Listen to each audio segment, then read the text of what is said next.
nosso bate-papo hoje é com Maurício Oderi, o CEO da Oderi Drums. Vamos fazer um bate-papo sobre esse fascinante universo dos instrumentos musicais. Maurício, obrigado aí pelo seu tempo, aí, pela sua disponibilidade de fazer um bate-papo conosco. Eu conheço um pouquinho da história, né, da Oderi, e eu quero que você compartilhe aí com essa jornada fascinante aí de vocês conosco. Maravilha. Bom dia e prazer é nosso aí poder contribuir aí com esse universo da indústria da música e com, enfim, de empreendedorismo, né? Acho que eu tenho bem essa coisa na veia de empreender e tudo mais, né? Inclusive em outros negócios e tal agora. Mas é isso, estamos juntos. Agradeço pelo espaço, pela oportunidade. Imagina, a gente que agradece. Conta um pouquinho para a gente como que surgiu a Oder e como que como que surgiu essa jornada de vocês, de onde vem a fascinação pela bateria e por fabricar instrumentos, né? Fabricar bateria. Essa história começou quando eu me tornei músico, né? O meu irmão eu tinha um irmão Alexandre Cunha, que é baterista, mas ele ganhou um violão quando era adolescente e não quis saber do violão. Eu falei, peraí que eu vou pegar esse violão então e eu vou tocar. E aí saí para tocar violão, comecei a tocar violão, guitarra, aí ele se animou em aprender um instrumento, foi para bateria, começou a tocar batera, começou a estudava absurdo assim de bateria. E a gente foi ter banda e tudo mais, e aí ele começou a dar aula na região aqui de Campinas, em Campinas, né? E aí tinha alunos aqui de Campinas e região, e aí com o passar do tempo ele descobriu um cara que fabricava bateria em São Paulo e começou a comprar lá e vender as baterias. Era uma bateria bem simples, né? Aquela bateria feita de Duratex, pintada no rolinho, assim, era pintada no rolinho de tinta normal, né? E aí meu pai muitas vezes ia com ele buscar as baterias em São Paulo para poder trazer, porque não cabia num carro só, então meu pai ia com ele. E cara, meu pai sempre foi torneiro, ferramenteiro, trabalhou 18 anos na GE, né? E aí ele ficou desempregado. Naquela época, quem tinha mais de 40 ali já não era tão fácil arrumar trabalho e tal. E aí ele começou a fazer uns bicos, aí voltou para a tornearia, foi ser representante de remédio, representante de vender doce, de distribuidora de doce. E aí voltou para a tornearia. Nessa época ele estava numa empresa pequena e tal. Era uma época assim, que estava difícil, né, para ele. E ele ia com o meu irmão para buscar essas baterias em São Paulo. Um dia ele chamou todo mundo, em 91 isso, ele chamou todo mundo, a família inteira na cozinha e falou, tem um anúncio para fazer. Eu falei, o que foi, pai? Né? Ele falou assim, não, eu vou começar a fabricar bateria porque eu posso fabricar melhor que aqueles caras lá de São Paulo. Eu falei, como assim? Você pirou, bicho? Né? Eu falei, como você vai fazer? Você não entende nada disso. Ele falou, não, eu vi os caras fazendo lá e eu posso fazer melhor que eles. Eu falei, mas como e peça e tudo? Ele falou, não, vou descobrir, vou fuçar e vou descobrir. E aí foi então que começou a história da Oder. Eu fui com ele para São Paulo para a gente comprar umas máquinas usadas e tal. Aí ele comprou umas chapas de ferro, calandrou, torneou, foi num lugar para tornear, e calandrou ela, soldou aquilo, virava umas formas para fabricar os primeiros tambores. E as primeiras baterias também de Duratex, pintada no rolinho de tinta de parede. A solda dele era um balde de água com sal que ele aprendeu a fazer quando ele morava em fazenda. Ele nasceu no meio de. O pai dele trabalhava em fazenda, ele nasceu em fazenda, ele está no Mato Grosso do Sul, Campo Grande. E ali ele começou a história. Meu pai cortava as madeiras no serrote, os Duratex no serrote, né? Ele traçava, riscava ali para a medida dos tambores e tal. E aí cortava no serrote ali, soldava naquela solda de água com sal, que a energia da casa caía inteira. A minha mãe ficou com as janelas dos quartos fechadas durante 10 anos, cara, sem abrir a janela de tanto pó de madeira que tinha no fundo de casa, até a gente se mudar para um galpão e tal, né? E aí foi isso. E aí começou a expansão da Odre nesse meio tempo e tal, começamos a ir melhorando cada vez mais os instrumentos, né? E assim começou a história. Sensacional. E quais são os marcos, né? Hoje vocês têm uma das maiores marcas de bateria do mundo, né? E seu pai também, que a gente tem de informação, ele desenvolveu algumas ferramentas para fabricação também de bateria.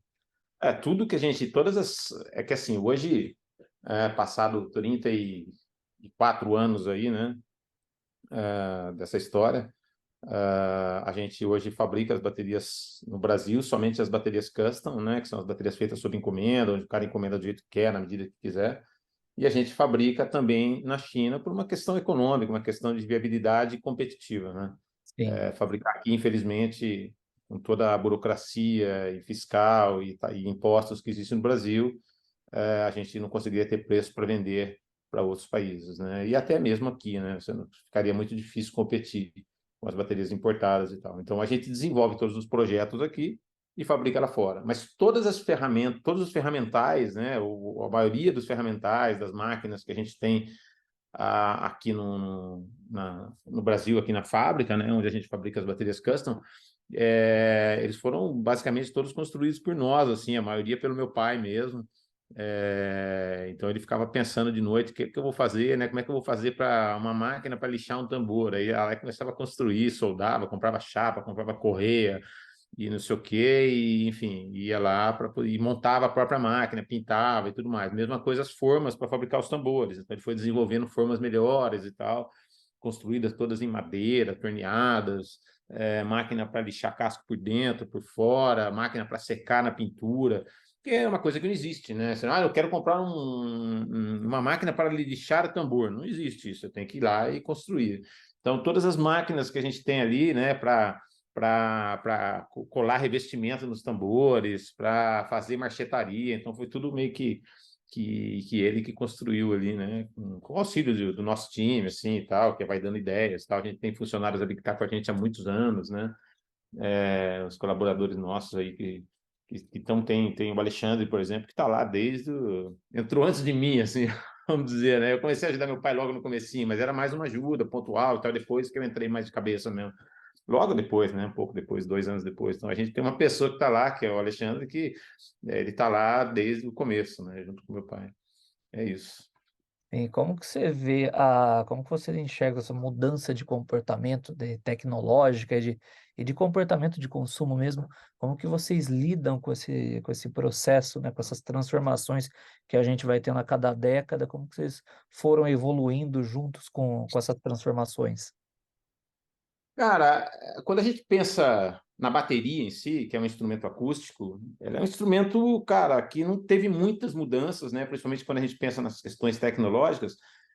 Você tem auxílios na parte de ajudar a fabricar, na criação de máquinas, né? Como furar e tudo mais. Então, assim, você tem alguns benefícios nesse sentido, mas quando a gente olha para o que a inteligência artificial vai mudar no meu negócio? Cara, ela vai mudar na questão do marketing, ela vai mudar na inteligência de negócio, né? Mas na parte de fabricação do instrumento, cara, ele é muito até rudimentar, né? Por exemplo, nas custom, por exemplo, a gente usa um método super artesanal, e aí acho que esse é o grande lance dela, né? É uma coisa que difere, inclusive, de baterias das baterias mais top, das baterias mais high-end, assim, até de baterias custom mesmo, fabricadas, por exemplo, de outras marcas, fora do Brasil, das grandes marcas e tal, porque ninguém fabrica da maneira como a gente fabrica. Então, acho que isso tem um tambor, por exemplo, nosso, fica na forma 16 horas, com uma secagem natural, né? Esse na custom. Nas outras linhas, mesmo nas mais tops que a gente tem, eles ficam 15 minutos, 20 minutos dentro de uma forma, né? A secagem é muito mais rápida, o método é muito mais moderno, né? É eficiente no sentido de escalar, de produção, e aí esse é o mesmo processo que as grandes empresas internacionais usam. E aí a gente, na Custom, a gente tem esse lance todo artesanal, todo é uma coisa assim, a alma do tambor, é o espírito do tambor, saca? Então, eu acho que assim, na verdade, o movimento tecnológico e tal, ele nunca, ele agrega no sentido de inteligência de negócio, de business, de marketing, na parte de CRM, de RP. Então, são as ferramentas que te ajudam a desenvolver um negócio como ajudaria em qualquer empresa, né? Então, quando a gente está falando de business, isso serve para qualquer business, né?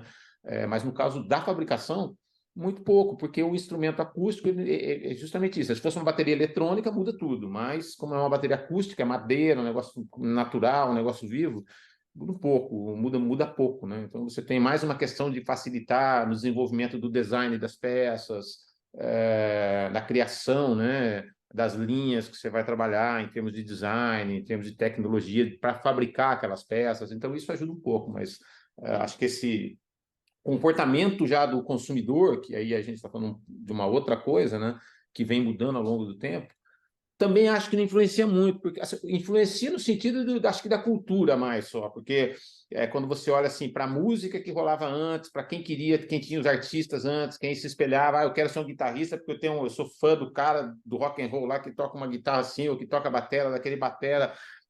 Eu gosto de ouvir jazz, e aí, pô, eu sou fã do Chick Corea, tem o batera que toca com ele, tem o batera que toca com não sei quem, e você é fã dos caras e você quer tocar por causa disso. Eu acho que isso mudou muito, esse comportamento mudou muito, né? Hoje, infelizmente, a música está muito pobre e as pessoas já não têm mais referências, né, cara? Você vê que as bandas antigas é que estão tocando de novo, Titãs está aí de novo fazendo uma turnê, né, meio que de despedida do Titãs e tal, mas que deve perdurar aí por mais um bom tempo.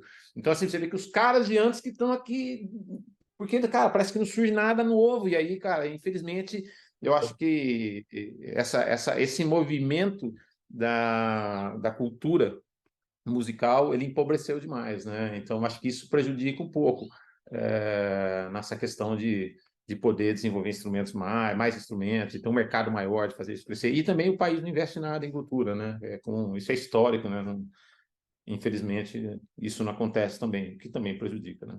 Vocês já entraram, já tinha grandes marcas no mercado. Quando vocês entraram dentro do universo dos instrumentos musicais, né, resolver quais foram os critérios para trazer um diferencial, para trazer, para consolidar uma marca no mercado que é um desafio do caramba. Quando eu comecei, né, e isso foi uma área que eu assumi mais, assim, meu pai é de ficar lá na fábrica, meu pai até hoje, né, ele fica na fábrica ali, né, cara, ele fica no torno, ele fica lá fazendo umas coisas especiais, ele que fica pensando nas máquinas, essa máquina tem um problema, ele vai ficar pensando como solucionar o problema. Meu pai tá fazendo 84 amanhã, 8.4. Então, assim, Sim. e ele tá lá, faz lá soda, mexe com torno, e é o aro de madeira, e vem tornear, e vem construir isso, construir umas coisas mais especiais, e vai acompanhando tudo lá, né? Então, meu pai é um cara de fábrica, um cara de chão de fábrica, assim, né?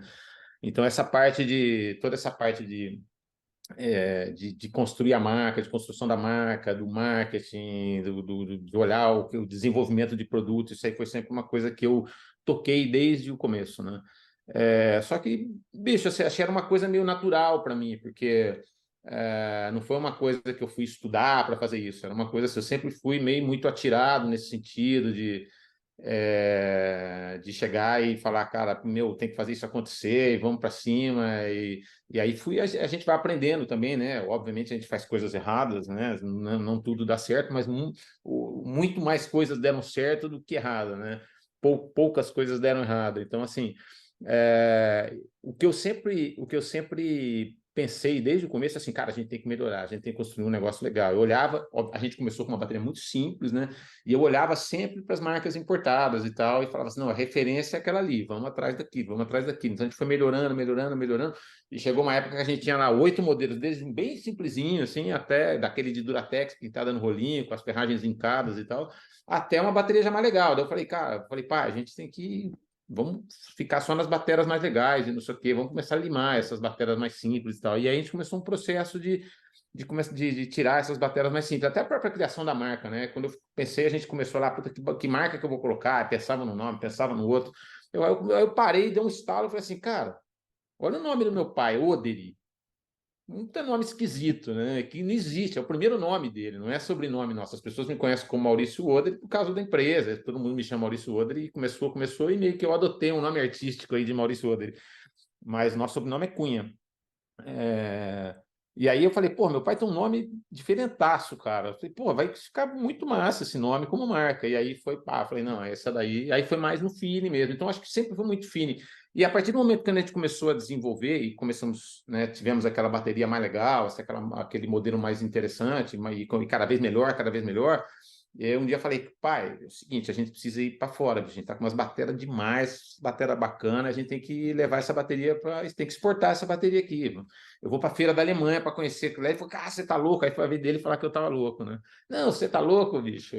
Você nem sabe falar inglês direito, você vai fazer o quê lá? Eu falei, não, eu vou lá, vamos virar. E aí acabei indo, foi em 2000, eu consegui mandar uma bateria que tinha um cara que tocava com Alegre Correia, que morava na Áustria, e o batera dele, Fernando Paiva, queria uma bateria nossa, ele tinha vindo fazer uma turnê no Brasil, eu coloquei uma bateria para ele tocar, ele falou, cara, manda uma bateria para mim lá, não sei o quê. Aí eu mandei, junto com o pessoal lá, uma bateria, e no final eu consegui expor a bateria na feira, saiu na Modern Drummer americana, foi demais, assim, foi muito massa. Saiu uma reportagem falando da bateria, assim, não sei o que, uma bateria do Brasil, não sei o que. Isso foi a primeira feira nossa em 2000, né? E aí todo o desenvolvimento de produto e tal, eu sou um cara que gosta muito de design, eu olho muito para carro, para essas coisas, para essas linhas de carros esportivos, não sei o que lá, eu sempre curti demais, assim, e aí eu sempre olhava muito para isso, assim, e achava que o design tinha que ser sempre por ali. Eu sempre tive uma facilidade muito, assim, eu gostava de desenhar quando era criança, moleque e tal, ficava lá desenhando os personagens, pica-pau, não sei quem, não sei, ficava lá desenhando um monte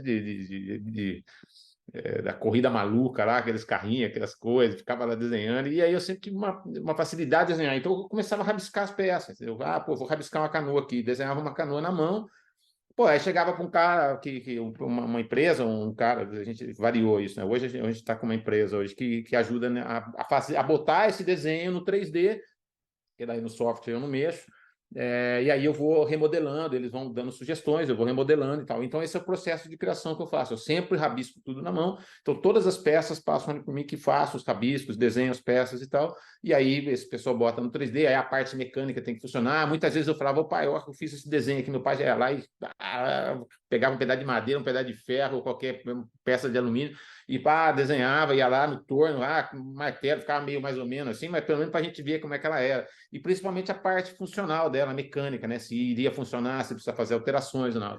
Então, acho que as configurações, as cores, são sempre coisas que vieram da minha cabeça, assim, que eu falava, cara, eu acho que isso aqui vai ficar legal, e eu botava, meio Steve Jobs, assim, cara, meio, sabe, não vou ficar ouvindo o que os outros vão falar, não, vou fazer o que está na minha cabeça aqui e a galera vai curtir, sabe? Algumas coisas deram errado, obviamente, mas a grande maioria sempre foi bacana, e até hoje é isso, até hoje eu ainda vou lá e decido os acabamentos, óbvio, tem o pessoal às vezes lá da fábrica sugere e tal, o time, né, dão boas ideias e não sei o quê, é um trabalho colaborativo e de equipe, né? Mas, cara, eu sou muito eu vou lançar um produto, cara, eu vou lá, desenho e tem que consultar o consumidor, tem que consultar nada, assim, eu sempre achei que, óbvio, isso é uma coisa de mercado, todo mundo faz isso, todas as empresas fazem isso, mas eu sempre fui no meu feeling, assim, cara, eu sempre achei que até de coisas assim que meio que diferenciavam demais no design, eu olho e falo, cara, ninguém viu isso aqui, cara, isso aqui vai ser gol, porque é um negócio diferente, é uma proposta diferente, é um design totalmente diferente de tudo que está aí no mercado, e, cara, eu vou para cima, entendeu? E aí vamos, e inclusive tem um projeto rolando nesse caminho aí, de ferragens e tal, que eu tenho certeza que vai ser sensacional, assim, o resultado. Então, é isso. Esse é mais ou menos o processo, como a gente faz tudo lá e cria as coisas, desenvolve. É isso. É uma obra de arte, né? As peças de vocês, as baterias, é sensacional.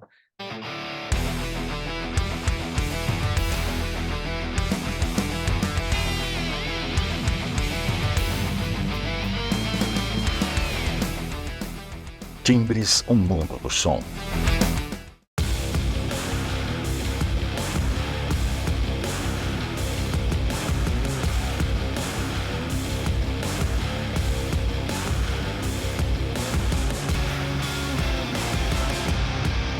Formalização da atividade profissional, aula de projeção e viabilidade financeira, definição de metas e objetivos, arquitetura de marca, construção de marca pessoal, linguagem sonora, gêneros de conteúdo para podcast, liderança e desenvolvimento de competências, neuromusic e muito mais. Tudo isso você encontra em empreendedorismomusical.com.br. E quantas baterias vocês já venderam hoje? Tem como contabilizar isso até hoje?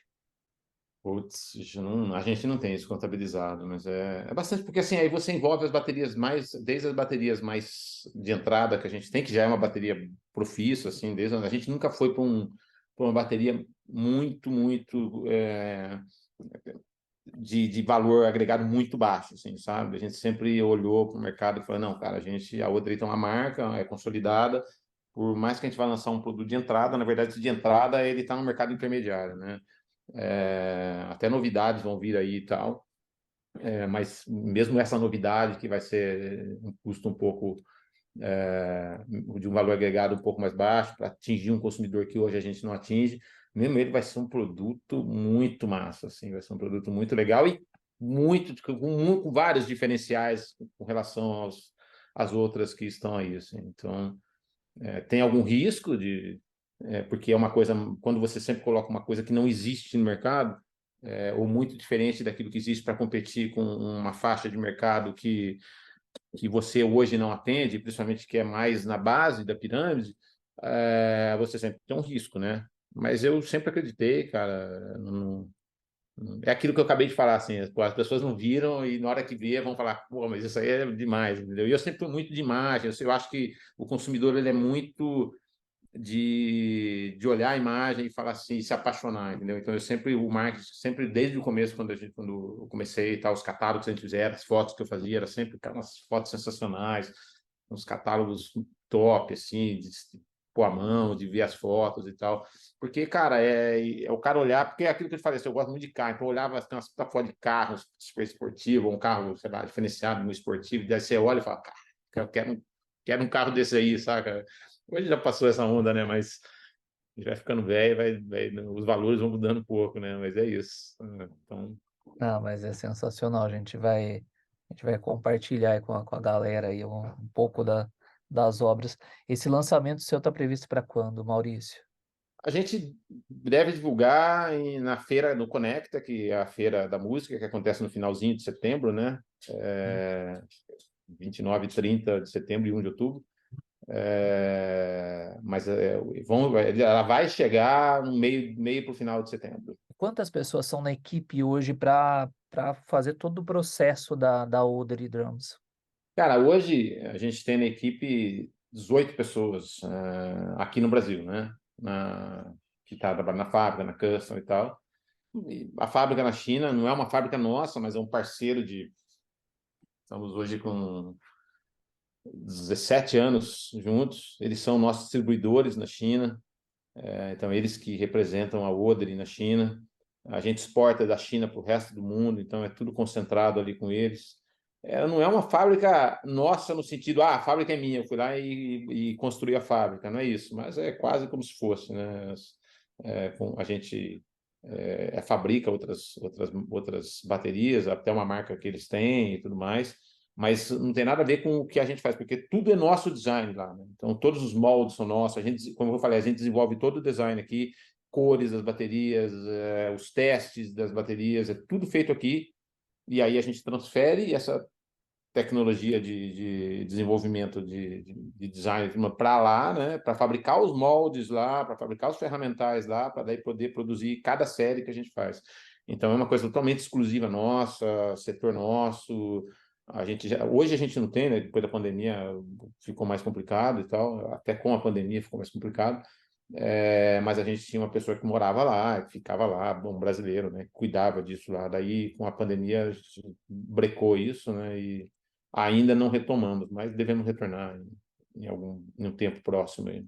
E como que vocês lidam entre a parte do custom e a série, né? As baterias feitas em série. Como que vocês lidam com esse processo de trabalho? Qual que é, talvez, qual tem desafio entre um e outro? Quais são esses desafios? Bem, bom, primeiro, o grande diferencial ele está na parte comercial, né? Nas baterias custom, a gente só vende ela direto ao consumidor. Porque é uma venda totalmente técnica, é uma venda que leva muito tempo para acontecer. Não é uma venda que o cara entra, pô, na loja ele viu a bateria, pô, que massa, eu quero comprar, pô, embala para mim, eu pede na internet e chega no outro dia. Cara, a custom demora 60 dias para ser fabricada. Ela tem todo um processo de entender qual é o som que o cara quer, o acabamento. Muitas vezes ele desenvolve um acabamento específico para o cara, porque nunca é igual, não existe uma bateria igual à outra, né? Então é uma grande confusão, na verdade, porque ela não consegue ter escala, não consegue ter produtividade, porque cada bateria é única. Então, assim, você chega com um projeto, é o único lugar no mundo, a Oderi é a única empresa no mundo, por exemplo, que você pode ir lá e escolher a madeira que vai ser feita a sua bateria. Não escolher, eu quero araucária, eu quero teca, eu quero copaíba. Não. Você vai lá e você vai pegar a chapa, vai olhar o desenho da madeira, a chapa seria o compensado, né, que a gente faz, Então, você vai olhar o desenho, a Teca, por exemplo, que é super exótica e tal, você tem vários desenhos diferentes, e você fala, não, eu quero essa daqui para mim. Aí eu vou pegar aquela chapa, vou botar teu nome e vou fabricar a tua bateria com aquela madeira que você escolheu, o desenho dela, inclusive. Se você não está aqui, a gente pode fazer vídeo, a gente pode fazer fotos, e você vai escolher a madeira com que vai ser fabricada a sua bateria. Isso nenhuma empresa no mundo faz, só a Odry. Então, assim, é uma experiência que é inigualável. A experiência de você construir, escolher o seu acabamento. Muitas vezes a gente faz testes, né? Aí os testes são um pouco limitados, porque senão o custo começa a virar uma maluquice, a não ser que o cliente tope pagar o custo de ir fazendo testes e testes e testes. No sentido de escolher a cor, por exemplo, eu quero uma cor X, eu quero uma cor Y, daí a gente faz uma cor, tira, daí faz a outra cor, tira, faz eu quero, chegou, eu quero, ficou do jeito que eu queria, beleza, aí a gente vai e faz a bateria toda. Então a gente pega um tambor e vai fazendo testes para ele, por exemplo, do acabamento, para ver se é aquilo que ele realmente quer. E aí tem possibilidades infinitas. Então, por isso, a custom ela é fabricada somente, ela é vendida somente para o consumidor final, e não através da loja. Às vezes até existe uma intermediação de uma loja e tal, mas normalmente é direto com o consumidor para a gente entender o som que ele quer, o som que ele busca, para poder daí oferecer a medida específica da espessura da madeira, do tipo de rebaixo, da medida do tambor, composição do set todo e tudo mais, né? O tipo de canoa que vai, enfim, aí é um processo super longo.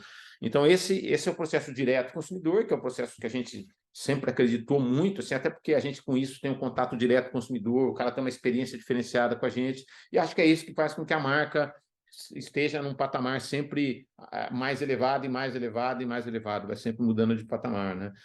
E todas as outras séries, aí o nosso comercial é sempre direto com as lojas, e aí você só consegue comprar em loja, que aí a gente tem uma rede de distribuição muito maior fazendo dessa maneira, né? Trabalhando com todo o varejo, então você tem vários pontos de venda e tal.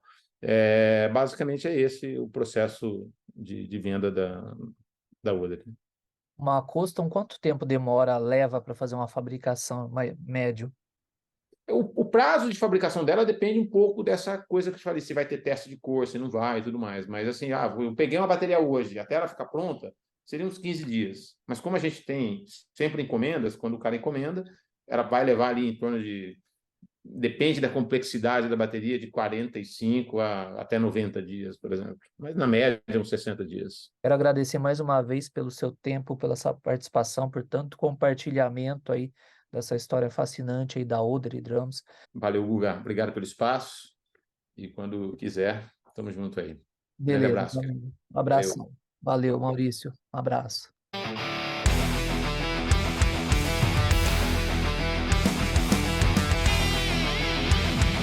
Timbres, um mundo do som.